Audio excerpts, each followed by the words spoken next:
है और कहां पर बढ़त बनाए हुए हैं पार्टियां। दिल्ली से अपराजिता श्री हमारे साथ जुड़ गई हैं, उनसे जानकारी ले लेते हैं। अपराजिता, बताइएगा आप क्या कुछ स्थिति बनी हुई है फिलहाल? पश्चिम बंगाल की बात कर ले, तमिलनाडु की बात कर ले, एक बड़ा उलटफेर यहां पर दिखाई दे रहा है शुरुआती रुझानों में, और बाकी जगहों पर क्या स्थिति बनी हुई है? फिर से संपर्क करने की कोशिश करते हैं अपराजिता श्री, लेकिन ये तस्वीरें भी लगातार हम आपको दिखा रहे हैं और जो रुझान सामने आ रहे हैं फिलहाल के लिए पश्चिम बंगाल में बीजेपी को बहुमत मिलता हुआ नजर आ रहा है। असम, तमिलनाडु, केरलम और पुडुचेरी विधानसभा सीटों पर वोटों की गिनती अब लगातार जारी है। ताजा रुझानों की बात करें, केरलम, तमिलनाडु और केंद्र शासित प्रदेश पुडुचेरी के सीएम अपनी अपनी सीटों पर पीछे चल रहे हैं, लेकिन तमिलनाडु में एक बड़ा उलटफेर दिखाई दे रहा है। 2 साल पुरानी एक्टर विजय की पार्टी टीवीके नंबर 1 के तौर पर यहां पर उभर कर नजर आई है। टीवीके कुल 234 सीटों में से 101 पर आगे चल रही है और सत्ताधारी डीएमके यहां पर महज 37 सीटों पर बढ़त हासिल कर सकी है, वो तीसरे नंबर पर है। अपराजिता श्री दिल्ली से हमारे साथ जुड़ गई हैं। अपराजिता, बताइए फिलहाल क्या कुछ स्थिति चल रही है, क्योंकि पश्चिम बंगाल में भी लगातार हम देख रहे हैं कि कड़ी टक्कर है बीजेपी के बीच में, टीएमसी के बीच में। तमिलनाडु में लेकिन बड़ा उलटफेर यहां पर नजर आ रहा है, क्या स्थिति है, कौन आगे कौन पीछे? बिल्कुल, देखिए सबसे पहले पश्चिम बंगाल की बात करते हैं। सबसे वो पार्टी है पश्चिम बंगाल जहां पर भारतीय जनता पार्टी लगातार रुझान उसका आगे बढ़ता हुआ नजर आ रहा है। यानी पश्चिम बंगाल की बात की जाए तो लगातार 165 सीटों पर बीजेपी आगे चल रही है, वहीं टीएमसी की बात की जाए तो 123। अन्य पार्टियों की बात करते हैं, हालांकि कांग्रेस 3 सीटों से आगे चल रही थी, मगर इसके बाद अब वो 0 पर दिखाई जा रही है। इसके अलावा लेफ्ट फ्रंट की बात की जाए 0 अन्य 2 पर। यानी पश्चिम बंगाल एक ऐसा राज्य है जहां पर एड़ी चोटी का जोर भारतीय जनता पार्टी के द्वारा, यानी सक्रियता के साथ अगर बात की जाए तो 2 वर्षों से लगातार बीजेपी जुटी हुई थी उस किले को भेदने के लिए, यानी पश्चिम बंगाल में अपनी पहली बार सरकार बनाने के लिए। वहीं 5 सालों से लगातार बीजेपी वहां पर ग्राउंड पर कामकाज कर रही है। अब उसका असर यहाँ पर देखने को मिल रहा है। चाहे झालमुरी की भी बात करते हैं तो उस झाल का असर भी दिख रहा है, क्योंकि वो जो 4 सीटें हैं जहां पर प्रधानमंत्री नरेंद्र मोदी ने झालमुरी खाई थी उसका रुझान बीजेपी की तरफ है। वहीं आजीकर रेप जो विक्टिम थी उसकी मां को भी बीजेपी ने टिकट दी थी, उनके वो भी अब आगे चल रही है। वहीं ममता बनर्जी की खुद की सीट की बात की जाए तो आगे पीछे चल रहा है, यानी कांटे की टक्कर चल रही है, कभी वो आगे चल रही है, कभी वो पीछे चल रही है। अब माहौल की बात की जाए पश्चिम बंगाल में, भारतीय जनता पार्टी हेडक्वार्टर यानी राजधानी दिल्ली में तो जश्न मनी रहा है, यानी जलेबियां बन चुकी है, पूरियां तल चुकी है। वहीं अगर अलग अलग राज्यों की भी बात करते हैं तो वहां भी तैयारियां जोरों शोरों से हो रही है। तो कार्यकर्ता है उनके अंदर पूरा उत्साह है, क्योंकि उनको लग रहा है कि अब जीत हो चुकी है। हालांकि शुभेंदु अधिकारी के द्वारा कहा गया कि अब इंतजार कीजिए, इतनी जल्दी ये दावा करना कि जीत हो चुकी है ये सही नहीं होगा, समय से पहले कहना होगा। मगर कार्यकर्ताओं के अंदर उत्साह है और नारे भी लगाए जा रहे हैं जीत के। वही टीएमसी के मुख्यालय की बात की जाए तो वहां पर सन्नाटा छाया हुआ है, क्योंकि जिस प्रकार से खुद उनकी जो लीडर है ममता बनर्जी की बात की जाए वो भी आगे पीछे चल रहे हैं। यानी टीएमसी की कहीं ना कहीं जो जीत है उस पर सवाल तो उठ चुके हैं। अब जीतना थोड़ी दूरी लग रहा है टीएमसी को। वहीं अगर अन्य राज्यों की बात करते हैं, यानी कुल मिलाकर 5 राज्यों की जो वोटों की गिनती हो रही है, उनमें से 4 राज्य ऐसे हैं यहाँ पर भारतीय जनता पार्टी या तो सबसे आगे चल रही है, या फिर जो एनडीए है यानी जो गठबंधन है वो आगे चल रही है बीजेपी की। तो एक बहुत बढ़िया रुझान भारतीय जनता पार्टी की है। यानी दूसरा जो राज्य है वो तमिलनाडु की बात करते हैं। हालांकि तमिलनाडु में अगर विजय की पार्टी की बात करते हैं, हालांकि 2 साल हुए हैं उनकी पार्टी को शुरुआत हुए, मगर जो रुझान है वो नंबर 1 पार्टी के तौर पर, यानी जो टीवीके है वो नंबर 1 पार्टी के तौर पर नजर आ रही है। इसके अलावा अगर एआईएडीएमके की बात करते हैं तो 73 पर है, वही डीएमके 62 पर है। यहाँ पर यानी अगर कांग्रेस की हम बात करते हैं तो कहीं ना कहीं यहाँ पर थोड़ा निराश कांग्रेस को होना पड़ेगा, क्योंकि तमिलनाडु में 0 पर कांग्रेस चल रही है। इसके अलावा अब हम केरलम की बात करते हैं तो केरला में यहाँ पर केरला की बात करते हैं तो यहाँ पर भारतीय जनता पार्टी कहीं ना कहीं जिस प्रकार से 0 पर चल रही है, यानी खाता यहाँ पर 1 पाया है, मगर वही कांग्रेस के लिए बहुत बड़ी राहत है, क्योंकि 100 सीटों पर कांग्रेस फिलहाल आगे चल रही है। इसके अलावा अगर असम की बात करते हैं तो संभावना अभी यही बता रही है कि हेमंत बिश्व शर्मा की जो सरकार है, बीजेपी की सरकार है, वो वापस से रिपीट करते हुए नजर आ सकती है, क्योंकि जिस प्रकार से बीजेपी 95 सीटों पर आगे चल रही है, 126 सीट है जिसमें से 95 सीट पर बीजेपी आगे चल रही है। वहीं अगर कांग्रेस की बात करते हैं तो 29 सीट पर फिलहाल सिमटी हुई है। है। वहीं अन्य की बात की जाए तो 2 पर है। इसके अलावा पुडुचेरी की बात की जाए तो पुडुचेरी में एलजे यानी भारतीय जनता पार्टी जो अलायंस की बात की जाए तो 11 सीटों पर आगे चल रही है, यानी 30 को मिलाकर सीट है, जिसमें से 11 सीटों पर बीजेपी आगे चल रही है, वही कांग्रेस 3 सीटों पर, अन्य 3 सीटों पर। हालांकि आश्चर्य यह है कि 3 राज्यों में जो मुख्यमंत्री है, फिलहाल के मुख्यमंत्री, वो 3 राज्यों में पीछे चल रहे हैं। इसके अलावा अगर क्योंकि पश्चिम बंगाल की बात की जाए, पुडुचेरी की बात की जाए, केरल की बात की जाए, तो 3 राज्यों में जो मुख्यमंत्री है वो खुद पीछे चल रहे हैं। अब किस प्रकार से सरकार भी बचा पाती है पश्चिम बंगाल में टीएमसी, या ममता बनर्जी खुद की सीट बचा पाती है, इस पर भी आश्चर्य भी बना हुआ है, संशय बना हुआ है। हालांकि तैयारियों की अगर बात की जाए तो जिस प्रकार से पश्चिम बंगाल एक ऐसा राज्य है, जीत होती है तो भारतीय जनता पार्टी के लिए प्रधानमंत्री नरेंद्र मोदी की बात की जाए, नितिन नवीन की बात करते हैं तो एक बहुत बड़ी जीत मानी जाएगी, पहली जीत मानी जाएगी नितिन नवीन की, और इस कगार की जीत मानी जाएगी। खैर जिसके बाद अगर जीत होती है तो 7 बजे के करीब प्रधानमंत्री नरेंद्र मोदी बीजेपी हेडक्वार्टर्स आएंगे, कार्यकर्ताओं को संबोधन करेंगे, और किस प्रकार से उन्होंने कोशिश की है, कार्यकर्ताओं ने कितनी मेहनत की, उन तमाम चीजों का जिक्र उनके भाषण में देखने को मिल सकता है। तो बीजेपी हेडक्वार्टर्स में जो तैयारियां हैं वो पूरे तरीके से की जा रही है, और जश्न का जो माहौल है वो धीरे धीरे, जैसे ही रुझान बीजेपी की तरफ, अन्य जो कुल मिला के जो 5 राज्यों में से 4 में बीजेपी या फिर एनडीए जो आगे चल रही है, जैसे जैसे रुझान उनकी तरफ आती हुई नजर आएगी, जिसके बाद जश्न और भी ज्यादा तैयारियों के साथ होती हुई नजर आएगी। कुल मिलाकर बीजेपी कॉन्फिडेंट नजर आ रही है, लेकिन क्या टीएमसी के समर्थक थोड़ा वेट करेंगे नतीजों का, अपराजिता, या फिर वो प्रदर्शन की तैयारी कर रहे हैं, जिस तरह से आरोप लगा रहे थे ईवीएम में सेटिंग का या फिर वोट चोरी का, उसकी तैयारी हो रही है, या फिर वेट करेंगे नतीजों के अपने लिए बदलते हुए? देखिए टीएमसी की अगर बात करते हैं, पश्चिम बंगाल की खास तौर पर बात करते हैं, हालांकि 5 राज्यों में चुनाव हुआ, मगर सबसे ज्यादा लाइमलाइट में कोई राज्य रहा वो टीएमसी है, और वो पश्चिम बंगाल है। Bharatiya Janata party versus TMC की बात करते हैं। जिस दिन वोटिंग हुई थी उन दोनों दिनों भी, यानी तो तीसरे दिन जब बाइपिंग हुआ था तो भी काफी ज्यादा जो सुरक्षा बल है वो बढ़ा दिए गए कि छुटकी फुटकी वायलेंस के केसेस जरूर आए थे, मगर उसके बावजूद एक बेहतरीन तरीके से, क्योंकि पहले से ही इसकी आशंका लगा दी गई थी कि काफी वायलेंस देखने को मिल सकता है, क्योंकि लोकसभा के वोटिंग के टाइम पे हमने देखा था, जिसके बाद एहतियातन के तौर पे काफी जो सुरक्षा है वो बढ़ा दी गई थी। अब बात जो आती है काउंटिंग की, तो कहीं ना कहीं पहले से इलेक्शन कमीशन को अंदाजा है, सिक्योरिटी फोर्सेस को अंदाजा है कि कुछ ना कुछ खेला हो सकता है, यानी कुछ वायलेंस हो सकती है, क्योंकि अगर वोटिंग के दिन इस प्रकार से परिस्थिति उत्पन्न हो सकती है तो काउंटिंग में कोई अजूबा नहीं होगा जो इस प्रकार का वायलेंस हो जाएगा। इन सब चीजों को देखते हुए सुरक्षा गली गली पर बढ़ा दी गई है, और जिसके बाद फिर टीएमसी के द्वारा हालांकि आरोप जरूर लगाया जाएगा, पहले तो एसआईआर को लेकर आरोप जरूर लगाया जाएगा कि वोट काट दिए गए हैं, टीएमसी के समर्थकों के वोट काट दिए गए हैं, दूसरी चीज होगी फेक वोट्स कराए गए, इस प्रकार की बातें कही जा सकती है। तीसरी महत्वपूर्ण जो यानी जो स्ट्रॉन्ग रूम के बाहर टीएमसी के कार्यकर्ताओं के द्वारा प्रदर्शन किया गया था, उनके द्वारा दावा किया गया था कि जो बीजेपी के कार्यकर्ता हैं, जो एजेंट है, वो अंदर जाकर के वोटों के साथ छेड़खानी कर रहे हैं, उसका भी यहाँ पर इलेक्शन कमीशन को चैलेंज किया जा सकता है, कोर्ट तक पहुंच सकती है टीएमसी, हालांकि वो देखने वाली बात होगी। मगर ये जरूर है कि यानी पश्चिम बंगाल में हर कुछ चंगा नहीं है, कुछ न कुछ होता हुआ, क्योंकि पहले भी ये चीजें देखी गई है, तो जिसको देखते हुए पहले से ही सुरक्षा बल बढ़ा दिए गए हैं, और कार्यकर्ता हालांकि इंतजार कर रहे हैं। अभी भी उन्हें उम्मीद है कि जो जैसे जैसे समय बीतता जाएगा, जिसके बाद जो रुझान है वो टीएमसी की तरफ हो सकती है, क्योंकि कुछ कुछ सीटों में तो टीएमसी आगे चल ही रही है, कुछ कुछ में बीजेपी चल रही है, तो अभी भी इंतजार किया जा रहा है, मगर एक सन्नाटा जरूर टीएमसी के मुख्यालय के बाहर देखने को मिल रहा है। जी, लेकिन एक बीजेपी को कॉन्फिडेंस भी देगा अगर ये जो रुझान आप बता रही हैं बीजेपी के पक्ष में काम कर रहे हैं, और जिस तरह से प्रधानमंत्री नरेंद्र मोदी के 6 बजे पहुंचने की भी खबरें सामने आ रही है, तो एक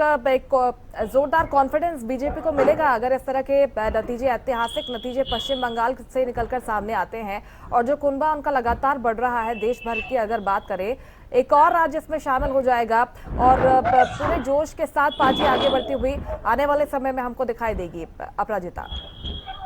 बिल्कुल, देखिए सबसे पहले तो बिहार की अगर बात करते हैं तो बिहार में भी हमने देखा किस प्रकार से पूर्ण बहुमत की सरकार बीजेपी लेकर आई थी, यानी एक बहुत ऐतिहासिक जीत था बीजेपी के लिए। जिसके बाद में पश्चिम बंगाल की बात करते हैं, यानी अन्य राज्य तो है, असम की बात कर लीजिए, पुडुचेरी की बात कर लेते हैं,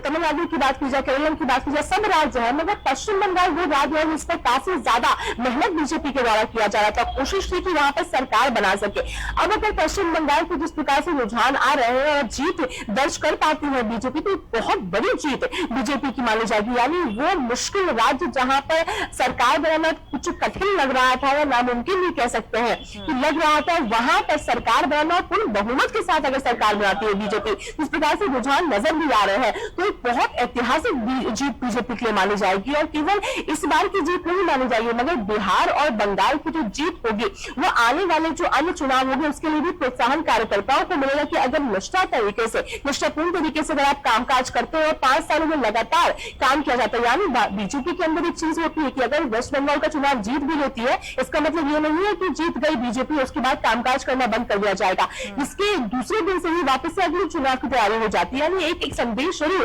बीजेपी के द्वारा दिया जाता है कि मेहनत करते रहिए तो कोई भी किला आप भेज सकते हैं। पश्चिम बंगाल का चुनाव वही बीजेपी के लिए साबित होती हुई नजर आ रही है। इन सब के बीच में कांग्रेस की बात अगर होती है तो केरलम के हिस्से में आता है, क्योंकि वहां पर ट्रेंड हम देखते हैं अपराजिता की बारी बारी से सरकार वहां पर बदलती रहती है और इस बार यूडीएफ को बढ़त मिलती हुई नजर आ रही है। तो केरलम से कांग्रेस के लिए थोड़ी राहत की खबर है। क्या सिर्फ ट्रेंड का असर है, उसका लाभ कांग्रेस को मिलेगा, या फिर कांग्रेस ने यहाँ पर कुछ काम किया है जिसका फायदा इन रुझानों के माध्यम से, नतीजों के माध्यम से कांग्रेस को मिलता हुआ नजर आता है केरलम में? देखिए, केरल की अगर खासतौर पर बात करते हैं, साउथ के स्टेट्स की अगर बात की जाए तो हमेशा से वहां पर जो कांग्रेस है वो मजबूती की साबित करती हुई नजर आती थी। हालांकि शशि थरूर के द्वारा जिस प्रकार से कहा भी गया है कि लोगों ने बदलाव को चुना है, लोगों ने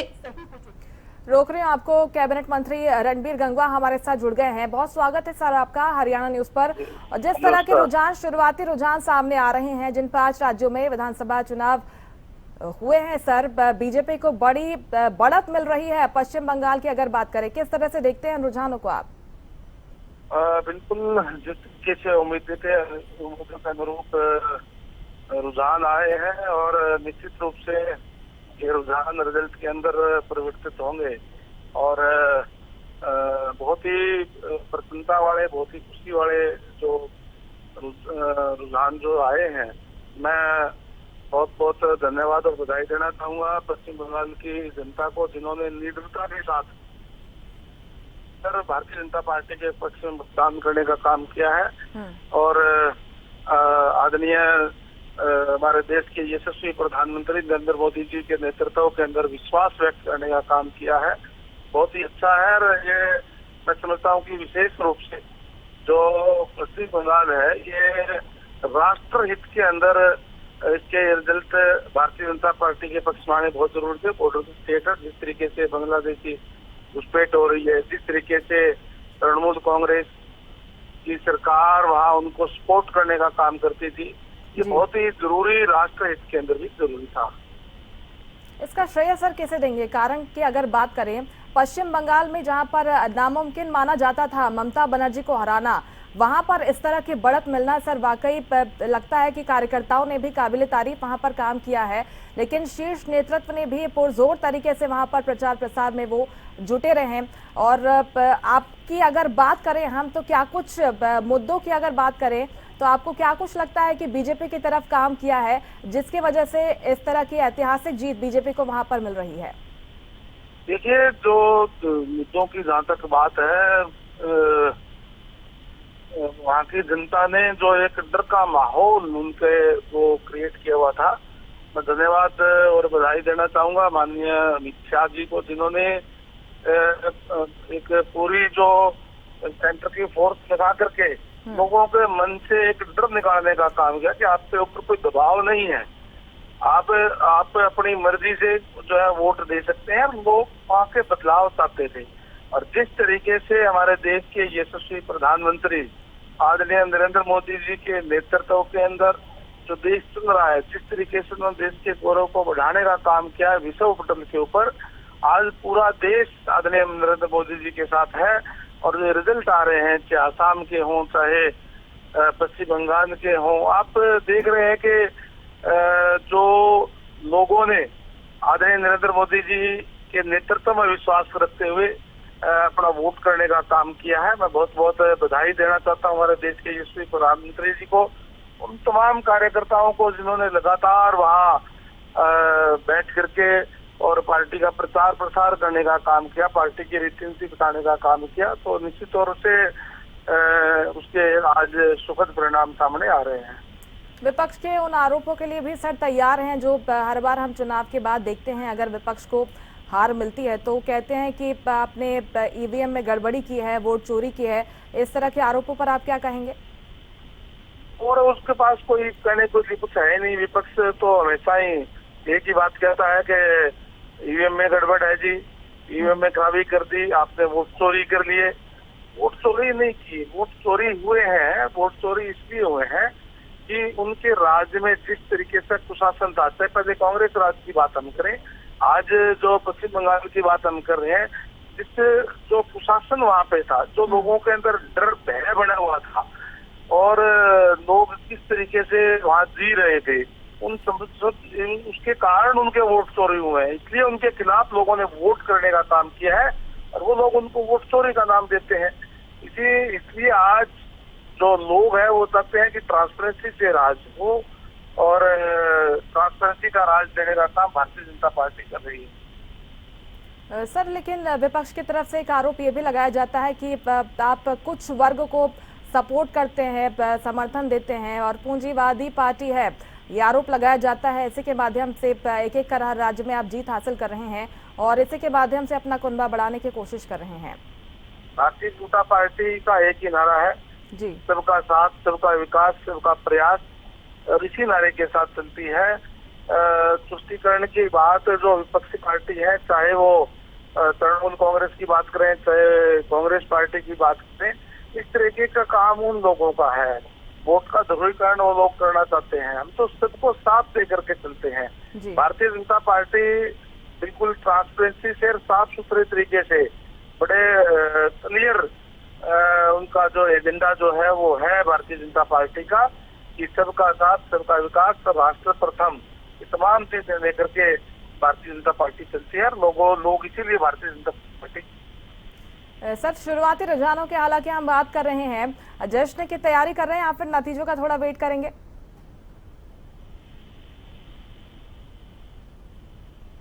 मुझे सुन पा रहे हैं आप सर?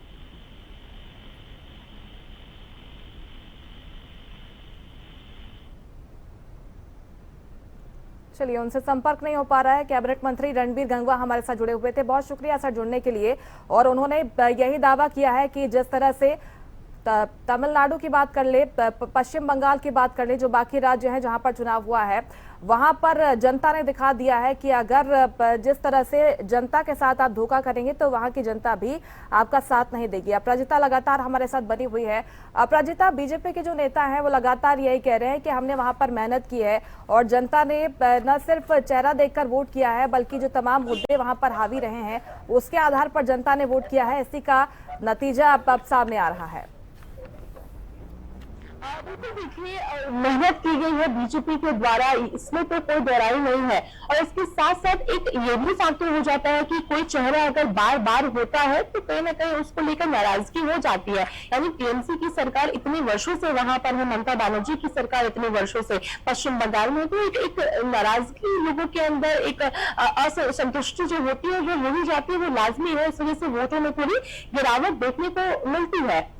मगर एक राहत ममता बनर्जी के लिए यह है कि फिलहाल अपनी सीट से वो आगे चल रही है, शुभेंदु अधिकारी पीछे चल रहे हैं। एक राहत ये है तो टीएमसी के कार्यकर्ताओं के अंदर थोड़ा उत्साह इसको लेकर जरूर बढ़ा है। मगर सरकार बना पाएगी या नहीं बना पाएगी, इस पर अभी भी संशय बना हुआ है, क्योंकि काफी पीछे, यानी बीजेपी लगातार आगे बढ़ती हुई नजर आ रही है और टीएमसी पीछे। वहीं कांग्रेस की अगर बात कर ले तो कांग्रेस जिस प्रकार से अब खासा परफॉर्म पश्चिम बंगाल में नहीं कर पा रही, क्योंकि लग रहा था कि इस बार कांग्रेस अपना खाता खोलने में इस बार नजर आ सकती है, इस बार सक्सेसफुल हो सकती है, मगर ऐसा होता हुआ अब नजर नहीं आ रहा है, क्योंकि जहां पर 3 सीटों पर आगे 3-0 पर चल रही है। मगर बिल्कुल जिस प्रकार से बीजेपी के कार्यकर्ताओं के द्वारा कहा जा रहा है कि मेहनत की है, वो मेहनत रंग लाई है और उस मेहनत में 4 चांद तब लगाए गए जब दिग्गज पश्चिम बंगाल उतरे थे। चाहे प्रधानमंत्री नरेंद्र मोदी की बात करें या गृह मंत्री अमित शाह की बात की जाए। गृह मंत्री अमित शाह की बात करते तो हमें ध्यान है किस प्रकार से पश्चिम बंगाल की जमीन से उन्होंने कहा था कि 5 तारीख से, यानी जितने भी कुंडे हैं ममता दीदी के, टीएमसी के जितने भी गुंडे हैं वो सभी 5 तारीख को आप आइसोलेट हो जाएगा, क्योंकि उसके बाद आपकी जगह यहाँ पर बचेगी नहीं। तो एक वायलेंस जो माहौल पश्चिम बंगाल में कई बार देखने को मिलता था, चाहे कोई त्योहार हो जाए या कोई भी चुनाव होता था, छोटे बड़े चुनाव हो, एक भयंकर जो वायलेंस देखने को पश्चिम बंगाल में मिलता था, वो एक मुख्य कारण था जिस वजह से अब ये आश्वासन गृह मंत्री का खुद देना लोगों को तो कहीं ना कहीं रुझान बीजेपी की तरफ इस वजह से भी बढ़ती हुई नजर आ रही है। इसके साथ साथ ये माना भी जाता है कि जो बीजेपी ने बहुत मेहनत की है वहां पर, अब चूंकि केंद्र में भी बीजेपी की सरकार है तो उसका जो लाभ है काफी गुना पश्चिम बंगाल में पहुंचेगा। क्योंकि एक और महत्वपूर्ण चीज ये हो जाती है कि कई बार ममता बनर्जी के द्वारा जो मुख्यमंत्री पश्चिम बंगाल कितने वर्षों से रही, उनके द्वारा एक शिकायत मिलती थी कि हमें इग्नोरेंस मिलता है, यानी पश्चिम बंगाल को सही तरीके से जो चीजें होती है जो सेंटर की तरफ से मुहैया होनी चाहिए वो नहीं मिल पाती है। अब लोगों के अंदर ये भी ध्यान में आता है कि अब सेंटर में भी वही सरकार रहेगी और स्टेट में भी वही, तो कहीं ना कहीं डबल इंजन की सरकार हमें काफी ज्यादा लाभ दे पाएगी। तो अपने लाभ को भी यहाँ पर देखा गया है, बीजेपी का ग्राउंड जीरो लेवल तक काम करना, यानी जो संगठन का भरपूर तरीके से सही उपयोग करना, ये बीजेपी के द्वारा इस इलेक्शन में देखने को मिला है और बेहतरीन कामकाज किया, जिस वजह से यहाँ पर रिजल्ट भी देखने को मिल रहा है। और केवल पश्चिम बंगाल की हम नहीं बात करते मगर अन्य राज्यों की भी अगर बात करेंगे, हालांकि केरल में कहीं ना कहीं निराशा जरूर मिल रही है बीजेपी को, मगर अन्य राज्यों की बात की जाए तो बढ़िया प्रदर्शन बीजेपी का जरूर रहा है। खासतौर पर अगर हम साउथ की स्टेट्स की बात करते हैं तो तमिलनाडु की अगर बात कर लेते हैं, हालांकि साउथ की स्टेट्स में कहीं ना कहीं बीजेपी कमजोर नजर जरूर आती है, मगर तमिलनाडु में जिस प्रकार से खाता खोलती हुई नजर आ रही है तो एक बेहतर प्रदर्शन बीजेपी का जरूर रहा है। वही अगर आपने जिस प्रकार से बीजेपी की अगर बात करते हैं, तस्वीरें भी आप देख सकते हो मेरे पीछे, तो यहाँ पर जो तैयारियों की जो शुरुआत है वो हो चुकी है, जिस प्रकार से हम देख सकते हैं कि जो तैयारियां हैं वो शुरू हो गई, यानी स्ट्रक्चर आ गया है, सामान आ गया है, क्योंकि 7 बजे संभव प्रधानमंत्री नरेंद्र मोदी आते हुए नजर आ सकते हैं। अगर मैं तस्वीरें आपको दिखाती हूँ तो यहाँ पर जो सामान है तैयारियों का यहाँ पर अब पहुंच चुका है। कुछ ही देर के बाद जो कुर्सियां हैं वो लगनी शुरू हो जाएगी, जो कार्यकर्ता है वो पहुंचेंगे, यही स्टेज रहेगा। यानी बिहार का चुनाव अगर बात करते हैं, बिहार के चुनाव की अगर बात की तो ये वही जगह है जहां से प्रधानमंत्री नरेंद्र मोदी ने संबोधन दिया था, जिसके बाद अब बारी पश्चिम बंगाल की आती है। यानी बिहार में तो कार्यकर्ताओं को संबोधित किया, अब पश्चिम बंगाल की बारी आती है। तैयारियां जो है जो बीजेपी हेडक्वार्टर में शुरू हो चुकी है, 7 बजे प्रधानमंत्री नरेंद्र मोदी भी पहुंचेंगे और कार्यकर्ताओं को संबोधित करेंगे। अब लाजमी ही बनता, क्योंकि जिस प्रकार से कार्यकर्ताओं ने हर एक रीजन में बहुत मेहनत की है, हर स्टेट की अगर बात करें तो बेहतरीन मेहनत किया गया और यहाँ पर प्रधानमंत्री नरेंद्र मोदी धन्यवाद भी करते हुए नजर आ सकते हैं। क्योंकि बिहार की अगर बात करते तो धन्यवाद किया गया था, प्रधानमंत्री के द्वारा कहा गया था कि केवल मेरी जीत नहीं है बल्कि हर एक कार्यकर्ता की जीत है जिसने मेहनत की है। जी निश्चित तौर पर असम की बात करते हैं, अगर अपराजिता तो यहाँ पर कुल 126 सीटों में से बीजेपी को फिलहाल के लिए 95 सीटों पर बढ़त मिलती हुई नजर आ रही है। कांग्रेस को 29 सीटें यहाँ पर मिलती हुई नजर आती हैं शुरुआती रुझानों में। तो यहाँ पर जो बीजेपी सरकार चल रही है, लगता नहीं है कि जनता बदलाव के मूड में है और खुश नजर आ रही है यहाँ की सरकार से जनता। बिल्कुल, देखिए अगर असम की हम बात करते हैं, चूंकि असम ऐसा राज्य है जहाँ पे हेमंत बिश्व शर्मा को काफी लोकप्रियता है, बीजेपी की लोकप्रियता काफी ज्यादा असम में हो जाती है। अब ऐसे माहौल में अब वापस से रिपीट होना असम में बीजेपी का वो लाजमी भी था। हालांकि इसको लेकर के लगातार रुझान भी बीजेपी की तरफ आ रहे थे जब वोटिंग शुरू भी नहीं हुई थी, क्योंकि लोकप्रियता उनकी बहुत ज्यादा है। जिस प्रकार से वहां पर ये दावा किया गया है बीजेपी के द्वारा कि वायलेंस जो पहले हुआ करता था वो बिल्कुल माइनस में जा चुका है, यानी इक्का दुक्का केस भी नहीं मिलता है, हर सभी को समानता में देखी जाती है, तमाम चीजें कही जाती है। तो ये जो विश्वास है वो असम की जनता पर बनाती हुई बीजेपी नजर आई है और हेमंत बिश्व शर्मा के चेहरे पर बनाती हुई नजर आई है, और जिस वजह से संभव है कि असम जो यहाँ पे 3 तरीके से सूट करती हुई नजर आएगी बीजेपी और रुझान में भी काफी आगे निकलती हुई नजर आ रही है। हालांकि कांग्रेस द्वारा ये दावा किया गया था, ये जो खोखले वादे हैं बीजेपी के, जो खोखले दावे हैं कि आपने कामकाज किए, ये सभी धरातल में जाएंगे क्योंकि नहीं आने वाली बीजेपी की सरकार, ये कांग्रेस के द्वारा दावा किया गया था। हालांकि तैयारियां पूरी गई थी, अगर गौरव गोगोई की हम बात करते तैयारियां पूरी उनके द्वारा की गई थी, मगर कहीं ना कहीं कांग्रेस को भी थोड़ी और मेहनत करने की जरूरत है, क्योंकि जब बात ग्रास रूट लेवल की आती है तो कहीं ना कहीं कांग्रेस उसमें पीछे रह जाती है, जिस वजह से नतीजा बीजेपी के झोले में जाके गिरता है। जी, और असम में अब कार्यकर्ताओं ने जश्न मनाना भी शुरू कर दिया है, कुछ यही तस्वीरें अपराजिता हर राज्य से सामने आ रही है, क्योंकि शुरुआती रुझानों को ही अंतिम मानकर चल रहे हैं कार्यकर्ता। लेकिन एक मायूसी विपक्ष में, और चाहे पश्चिम बंगाल की बात कर ले, टीएमसी कार्यकर्ताओं में देखी गई है। पूरे विपक्ष की अगर बात करें तो क्या कुछ रुख आपको लगता है कि विपक्ष का इसके बाद नतीजों के बाद रहने वाला है? नतीजों को विपक्ष स्वीकारता हुआ दिखाई देगा, या फिर जिस तरह से जो आरोप लगाए जाते हैं वो चीजें दिखाई देगी? बिल्कुल, देखिए ट्रेंड सेट हो गया। अगर इंडिया अलायंस की बात करते हैं, चुनाव जब हार जाती है तो आरोप जरूर लगाया जाता है, और देखिए लाजमी भी है, क्योंकि सिर्फ चुनाव खत्म होने के बाद नहीं आरोप लगाया जा रहा है इंडिया अलायंस के द्वारा, बल्कि उससे पहले से आरोप लगाया जा रहा है। क्योंकि चाहे वुमेन रिजर्वेशन बिल को बीचों बीच में लाना,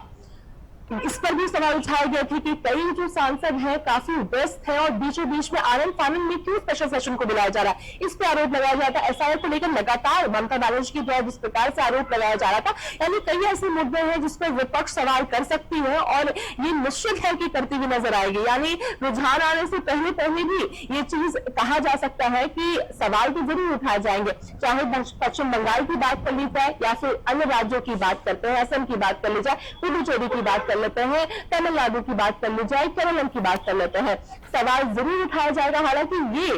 बीजेपी के द्वारा, सत्तारूढ़ पार्टी के द्वारा ये जरूर कहा जाता है कि जहां पर आप जीतते हैं वहां पर कोई दिक्कत नहीं है, वहां पर वोट सही तरीके से हुई है, वहां पर ईवीएम में कोई चोरी नहीं हुई है, और जहां आप हारते हैं वहां कहा जाता है कि ईवीएम गलत तरीके से चल रहा है। तो लगातार ये जो जुबानी जो हम कह सकते हैं कि यहाँ पर देखने को मिलती है, लड़ाइयां देखने को मिलती है, अब इसका निष्कर्ष कुछ निकलता नहीं है, मगर ये तय है कि आरोप तो जरूर लगाया जाएगा, चाहे टीएमसी की बात कर लीजिए या फिर अन्य दलों की बात कर लेते हैं, आरोप तो जरूर लगेगा जी। लेकिन एक बड़ा डेंट लगाया है टीएमसी सरकार को अगर देखें तो इन चुनावों ने, प्रजिता, जिस तरह से तमाम मुद्दे भी यहाँ पर हावी रहे हैं, न सिर्फ बीजेपी की मेहनत है, बीजेपी की तैयारी है, इसने काम किया है, लेकिन चाहे संदेश थाली का मुद्दा हो, चाहे भ्रष्टाचार का मुद्दा हो, चाहे हम बात कर लें कि बेरोजगारी का मुद्दा हो, बांग्लादेशी घुसपैठियों का मुद्दा हो, ये मुद्दा लगातार बीजेपी की तरफ से उठाया जाता रहा है, और यही कहा जा रहा है कि इन चीजों ने भी काम किया है बीजेपी के पक्ष में और ममता के विरोध में। जनता ने इस आधार पर भी वोट दिया है पश्चिम बंगाल में। देखिए, सबसे पहले तो जो ट्रिगर पॉइंट आया था, जिसका भी आपने जिक्र भी किया, कि वहां की जिस प्रकार से महिलाओं को काफी शोषित किया गया था टीएमसी के नेताओं के द्वारा, ये कहा जा रहा था, जिसके बाद काफी बवाल भी देखने को मिला था। बीजेपी की जो महिला विंग है वो पहुंची थी वहां पे संदेश खाली, और उसके बाद भी अगर आरजीकर की भी बात करते हैं तो कहीं ना कहीं सही तरीके से जस्टिस वहां नहीं हो पाया, उसका भी आक्रोश है। यानी भले ही टीएमसी को हम पसंद करते हो, भले ही ममता बनर्जी को हम पसंद करते हो, बट बात जब आती है महिलाओं की सुरक्षा की, तो कहीं ना कहीं अपने घरों को देखकर लोग पीछे हट जाते हैं। और खासतौर पर जब प्रधानमंत्री, गृह मंत्री अमित शाह, मुख्यमंत्री नारायण सिंह सैनी या अन्य की भी बात करते, सभी के द्वारा यह आश्वासन दिया गया है कि उन सभी गुंडों को अब वापस आइसोलेशन में जाना पड़ेगा, क्योंकि आपकी जगह यहाँ पर नहीं है। तो हर चीजें एक तरफ हो जाती है, मगर जब बात सुरक्षा की आती है, क्योंकि आम जनता भी थक जाती है, जब वायलेंस होता है तो कहीं ना कहीं काफी दिक्कतें आती है, अपनी सुरक्षा सवाल करती है, क्योंकि जब वायलेंस होता है तो ये देखकर नहीं होता है कि टीएमसी के आप सपोर्टर हैं या फिर बीजेपी के हैं, आपको उसका भुगतान तो भुगतना पड़ता है, भले ही आपकी गलती ना हो। तो ये सभी चीजों से कहीं ना कहीं पश्चिम बंगाल की जो जनता थी वो परेशान जरूर नजर आ रही थी, और साथ ही बीजेपी के नेताओं को इस प्रकार से, इस विश्वास के साथ वहां पर पहुंचना और एक जुड़ाव बनाना। और खासतौर पर एक और जो आपने पॉइंट उठाया वो है कि घुसपैठियों का, बिल्कुल पश्चिम बंगाल में अगर ज्यादा कहीं और राज्य के अगर लोग आएंगे, किसी और देश के लोग अगर आएंगे, तो कहीं ना कहीं वहां के लोगों को जितना शेयर मिलना चाहिए हर चीज में, वो नहीं मिल पाता है। वो भी एक बहुत मुख्य वजह था, क्योंकि कहा जाता है कि पश्चिम बंगाल में बांग्लादेश के कई लोग रहते हैं, अवैध तरीके से रहते हैं, कई लोगों ने तो आधार कार्ड बना लिया, कोई प्रूफ नहीं है कुछ लोगों के पास, वो भी लोग रह रहे हैं, कोई सुबह आते हैं शाम को चले जाते हैं, नौकरी के लिए आते हैं, इस प्रकार के दावे किए जा रहे हैं। अब अगर ऐसा होता है तो कहीं ना कहीं पश्चिम बंगाल के तौर पर तमाम मुद्दे हावी रहे इन चुनावों में, जिसका असर दिखाई देगा। फिलहाल बहुत शुक्रिया आपका तमाम जानकारी पहुंचाने के लिए। पश्चिम बंगाल, असम, तमिलनाडु और केरलम समेत 5 राज्यों में हुए विधानसभा चुनावों की काउंटिंग फिलहाल हो रही है।